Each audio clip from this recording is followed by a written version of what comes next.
السلام عليكم ورحمة الله وبركاته. الشما كم جرت هردو صوت شانالي أورو كمبيوتر سكول سكنتا كنيا جوجاه راسني في كبرني دفني جرا كتاتي بفصل باتين إلى لودني سني سنتي أجرسيفنا نولين تورتي غاري بالبلا كيسان بنودان بروزر كروميو كينمو فايرفوكس جرتي أكما بنتنين بكا بروزر إرات سيرش قدام بكا كانت تدفودان مكان لينكي كان بكا غباراتو كينمو جلرتي http://oromia.ministry.et result sajadu kanarratti akkasitti qaxaniitu gara jala kanarra go yookiin immoo search jettu jechuudha.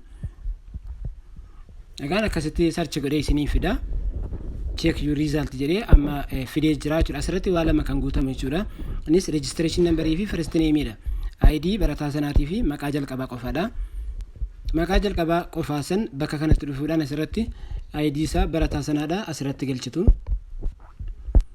ID barataa kana akkasitti galchitu bakka kanatti sana booda maqaa barataa isa jalqabaa qofaadha kan bakka kanatti galchitanu erga galchitanii booda check my results jedhu bakka kanatti tuqattu jechuudha. Bakka kanatti tuqattu yookiin immoo get via result telegram bot kan jedhu kun immoo kallattiidhaan bot telegramaatiin itti ergitanii kan laaltanu dhagaan salphaan isa kana waan ta'eef check my results jedhu irratti yeroo tokko akkasitti tuqattu. Erga tuqattanii kun bifa salphaatiin akkaataa kanaan fidee jira jechuudha. Akkaataa kanaan fidee jira.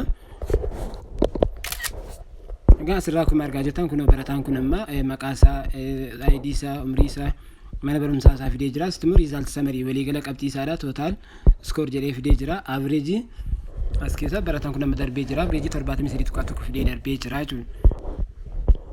Ittaansuudhaan kun qabxii subjectiiwwan result qabxiiwwan tokkoon isaaniidha meeqa akka deebise kun asirratti agarsiisaa jira jechuudha. Akkaataa kanaan ministeerii bifa salphaatiin akkasitti ilaaluu dandeessu. Kanaaf hordoftoota keenya YouTube keenya subscribe utuu hin godhin bireen dabarfatina isin jenna. Kanaaf waan hordoftaniif galatoomaa isin jenna. Assalaamu alaykum warahmatullahi wabarakatuh. Baga gammaddan magaarii isin jenna.